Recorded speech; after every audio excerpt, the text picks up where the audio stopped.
ఎన్ని ఊసులు నీతో సాగుతుండగా ఎందుకు ఊపిరాడదులే వింత భావమై ఎన్ని ఊహలు నీవే తాకుతుండగా ఏమిటో గుండె సవ్వడిలో కుదురుండది ఎన్ని ఊసులు నీతో సాగుతుండగా ఎందుకో ఊపిరాడదులే వింత భావమై.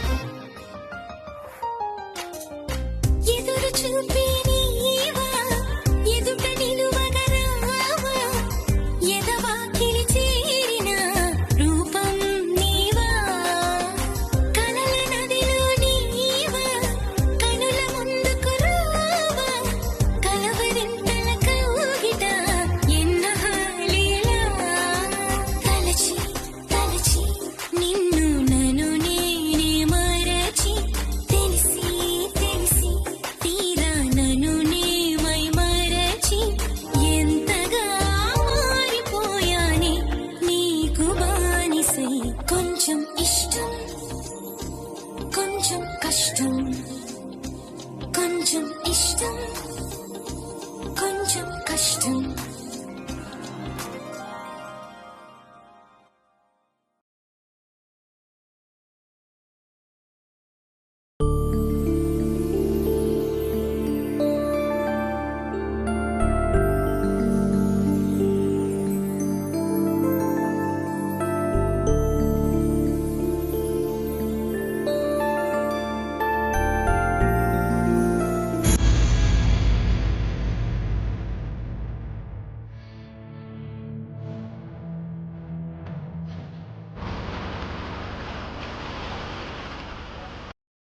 వీడి పేరు ముద్దు గౌతమ్ కృష్ణ, కానీ వీడికి ఆ పిలిపించుకోవడం ఇష్టం ఉండదు. అందుకే పేరును కుదించేసుకున్నాడు క్రిష్. ఇప్పుడైతే వీడు గోదావరి బోట్ మీద ఉన్నాడు, కానీ వీడి చూపులు ఎప్పుడు ఆకాశం వైపు, ఆలోచనలు అమెరికా వైపు. వీడికి పల్లెటూళ్ళే కాదు, అసలు మన ఇండియానే నచ్చదు. మనిషి ఓ పిచ్చి ఉంటుంది, వీడి పిచ్చి అమెరికా. మరి అలాంటి వాడికి ఇక్కడేం పని అనుకుంటున్నారా? వీడి జాతకమే అంతా. ఆకాశానికి నిచ్చినేసి ఎగురుతున్న అమెరికా ఫ్లైట్ని ఎక్కేయాలనుకుంటాడు, కానీ సాధ్యం కాదు కదా. అందుకే ఈ బోట్లో వచ్చి పడ్డాడు. ఇంకా క్లియర్గా చెప్పాలంటే వీడుండే హైదరాబాద్ నుండి బయలుదేరి రాజమండ్రిలో రైలు దిగి వెంకటాపురం అనే గ్రామం చేరుకోవడానికి ఈ బోట్ ఎక్కాడు. అక్కడికి ఎందుకు అంటారా? ఓ అమ్మాయి కోసం. ఆ అమ్మాయి ఎవరు, ఆ అమ్మాయికి వీడికి ఉన్న సంబంధం ఏంటో వీడు ఊళ్ళోకి అడుగు పెట్టగానే వాడి మాటలోనే మీకు చెప్తారు. అంతవరకు వెయిట్ చేయండి. వీడు ఆ వెంకటాపురం చేరుకోవడానికి ఇంకా 6 గంటల ప్రయాణం చేయాలి. అంతసేపు మనం ఖాళీగా ఉండకుండా ఓసారి వెంకటాపురంలో ఏం జరుగుతుందో ఓ లుక్ వేద్దాం.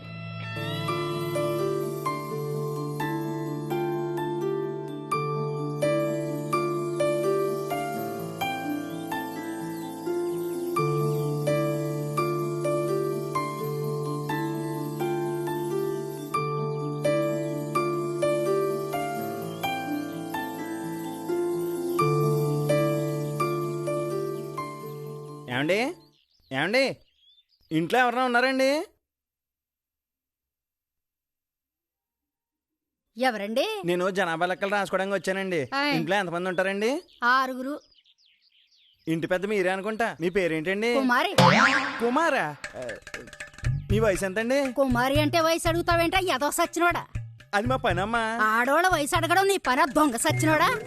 అదిగా తల్లి, పేరు వయసు ఆడడం నా ఉద్యోగం తల్లి. ఆహా, మువ్వ కుమారి, వయసు 3 పాతికలు వేసుకో. అంటే 75. మీ భర్త పేరేటండి?